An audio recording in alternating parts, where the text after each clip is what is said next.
As a person who collects currency and coins, I get asked a bunch of questions about what is the rarity of this, what's the value of that. And while I'm not a professional appraisal by any stretch of the imagination, I have been dealing with currency and coins for about 11 years now. So, needless to say, I've been around the block a couple times. I picked up a bit of information, but as I said, I am no way, shape, or form professional. But I want to share some insights, a bit of knowledge that I've gained over the years that can hopefully help you guys out. So today we're going to go ahead and identify some common misconceptions with collecting currency. So yes, this is going to be all about currency collecting. I know Coin Empire, I focus a lot more on coin collecting, but hopefully this can be a very educational video and can help you guys out with collecting currency. So I'm going to go ahead, take away this very awesome setup here and start out with probably one of the biggest misconceptions I get. And that is that if a dollar bill is old, then that means it is rare. That is not really the case. Take, for example, a silver certificate $1 bill. I think this is one of the most notorious examples out there. In fact, one of my teachers actually asked me, because she came across a lot, and there was a $1 bill silver certificate, and she asked, is that really worth anything?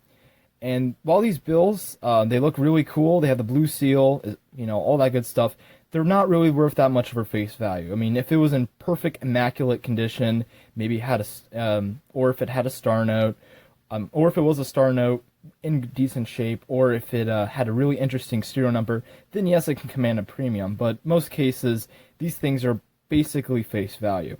Again, this is just one of the most notorious examples. But before I actually kind of just go a little bit more in depth into these misconceptions, I do want to address that there are four main things that you want to look for, and that is condition. You also want to look for the series. So if it's like let's say a $50 bill, a United States note, which I will talk about in a future episode about the different seals, but all you need to know that's a red seal. Serial number, and whether if it's a star note. And the star note, actually, I'll go ahead and talk real quickly about this. Again, I'm trying to shove as much information as I can possibly do in this video, but here's a star note. Basically what it means is that the original dollar bill was damaged or destroyed in the process of printing, so they went ahead and replaced it with this and signifying it with a star, which I'll talk a little bit more about these later. But for now, back to this common misconception that old dollar bills mean that they are rare. Well, again, it just depends on printing size. There were a ton of these things printed. And yeah, it's from 1957. Actually, this case, that one's 1935. This one's a really good shape for 35. But yeah, it's from 1935. Yeah, it's from 85 years ago. But it's not really going to command a super big premium. And that's just sadly a fact of life there. I mean, this could also be the same for red sealed $2 bills. Again, these things don't really go for that much over face value unless they're in, of course, those four things that I talked about that could affect the value in a positive or even a negative manner. So again, oh yeah, also another example real quick of course, I actually was showing it in the intro, but let's just say if I had some old style dollar bills, like an old style 20, and let me see if I can grab it. Yeah, here it is. But yeah, this old style 20 is from 1988. I know a lot of people like to hold on to these things, but they're really just not that valuable, and they're not worth that much over face value. Unless it was in immaculate shape, serial number, part of an interesting series. In this case, it's modern green seal, nothing too special there, or if it was a star note. Again, those things really do affect the value. But again, anything with business, these things are only worth as much as the buyer is willing to pay for it. So again, just one of the biggest common misconceptions that I just want to get out of the way right there. So the second common misconception, and I was hinting towards this when I was actually doing that, is about star notes. And I'll bring our little friend right here. So this is a star note $2 bill. And of course I discussed, earlier what a star note is. Of course, the original being destroyed in the process of it being made. Now, a lot of people like to hold on to these star notes, and of course, they think it adds a whole huge premium. I go on eBay all the time, and I see these modern these actual modern dollar bills, and they're selling for, like $15 above face value. And I'm kind of like, what the heck's going on here? Like this $2 bill, I actually got change. I got it from as change from a coin shop. Really, they don't care too much about star notes, and that's what I kind of want to talk about. Star notes really aren't super special, and they aren't that rare.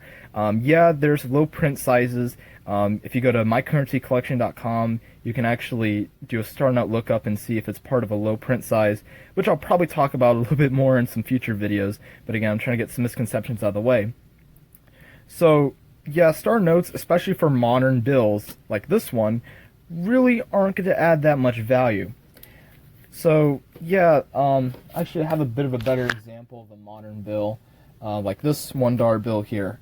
This one's in really good shape, but, from what I've talked about with multiple coin collectors and currency collectors, more specifically currency collectors, is that the only reason why they're going to want to keep a more of a modern $1 bill star note, for example, is because of condition and if it had an interesting serial number.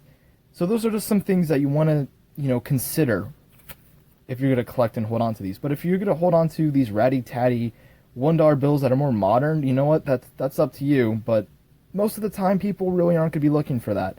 So just something to keep in mind. Star notes really aren't that much of a hoot, but there are times when these star notes do come into huge play, like with some older series. Again, it's up to those, 4 things that I talked about earlier. There are some, I'm talking more bit more modern cases with star notes, but for some older bills, I know for like the super high denominations, for example, like the $500 and $1,000 bill, if you find a star note one of those, you got a little good chunk of change. So, well, obviously you already have one, but anyway, that's just an example. Star notes can be good, but for modern cases, they're most of the time aren't. Alright, so number 3, yeah, of course I've been using $2 bills as an example all the time. I'll grab another one right here. $2 bills. A lot of people actually come up to me, and even someone actually asked to, someone wanted to sell one to me for, I think it was like $8. Yeah, but the thing is, I can go to the bank and basically ask for $2 bills, and they'll take a bunch of them that they just got fresh from the Federal Reserve and give them to me for $2. These things aren't really that rare. $2 bills are super, super, super common. A lot more common than you think.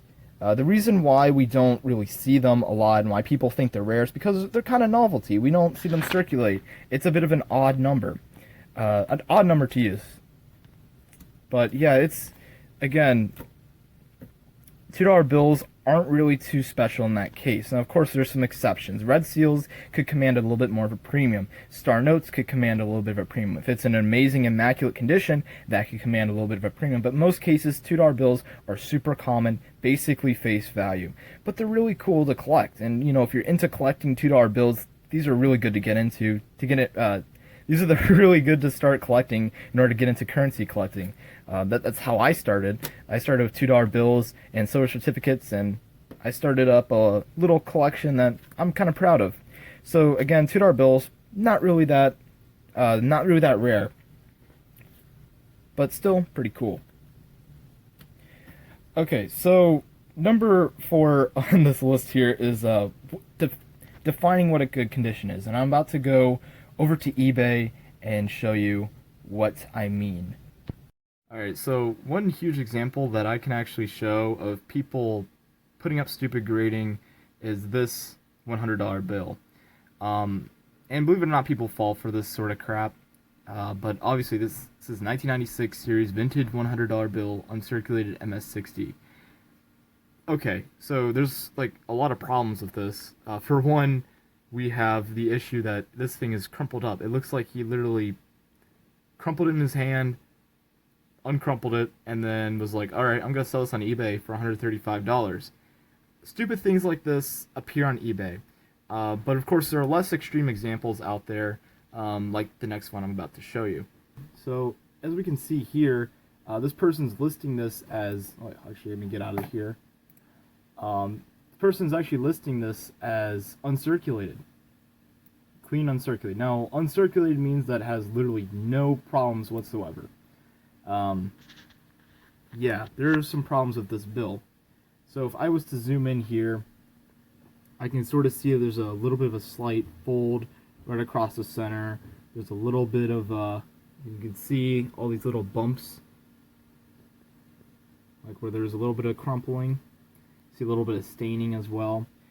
These little things are gonna ding it up. And this is definitely not an uncirculated $20 bill. Yet this can, its condition overall looks decently fine. But it's these little things that people look for when it comes to grading dollar bills. They're very, very tough, or can be very, very tough on grading currency.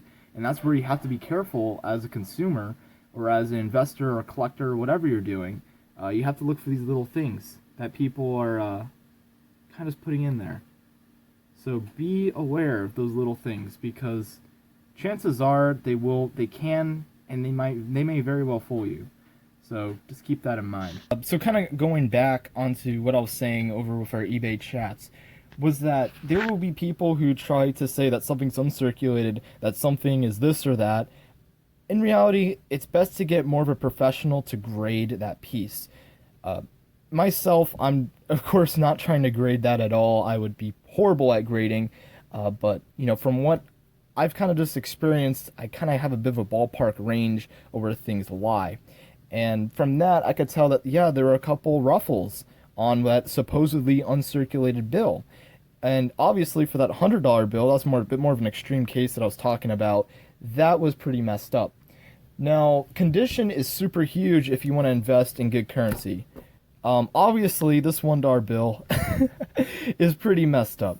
You don't want to invest too much into these bad boys if you're willing to have a liquid collection. Now, if you're into these old bills, I kind of am, because this just shows that someone used this.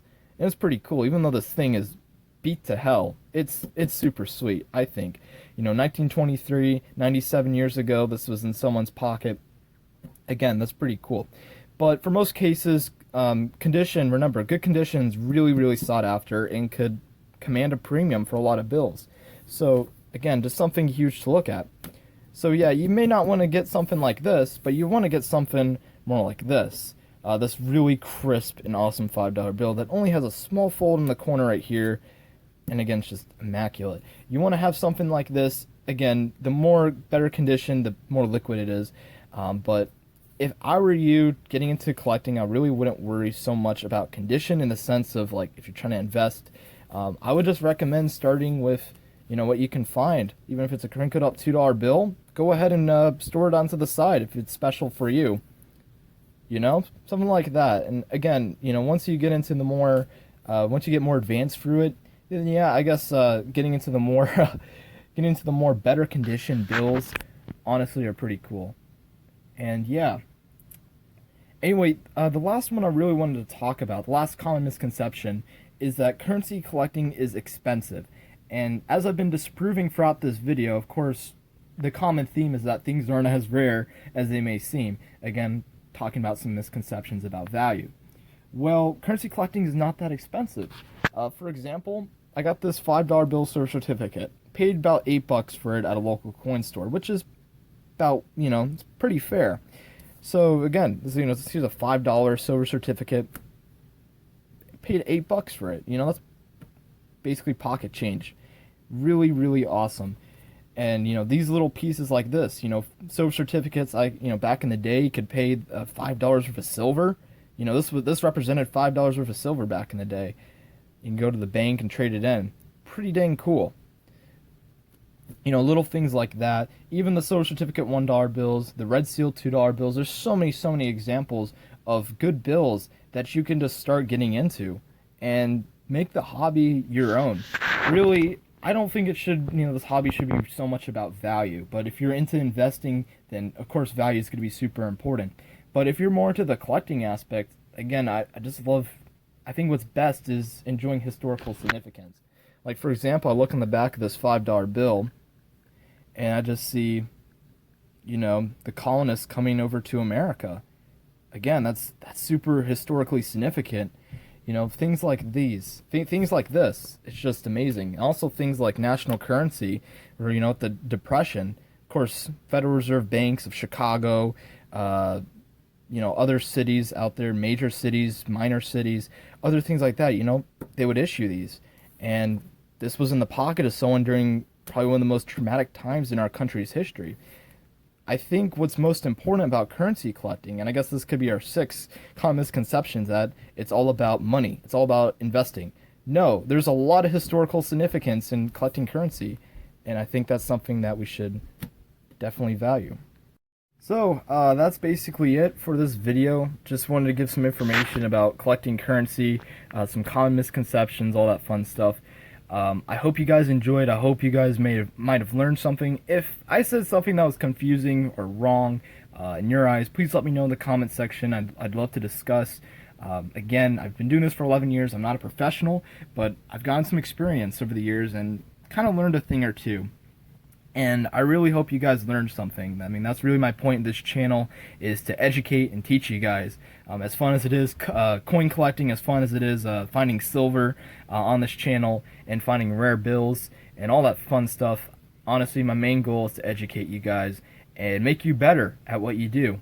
And that is what you love here, collecting currency, collecting coins, collecting old oddities and rarities. That's what I love this so much for. So again, thank you so much for watching. Please remember to leave a like, comment, subscribe, all that good stuff. And as always, have a wonderful rest of your day and stay safe out there. Stay safe.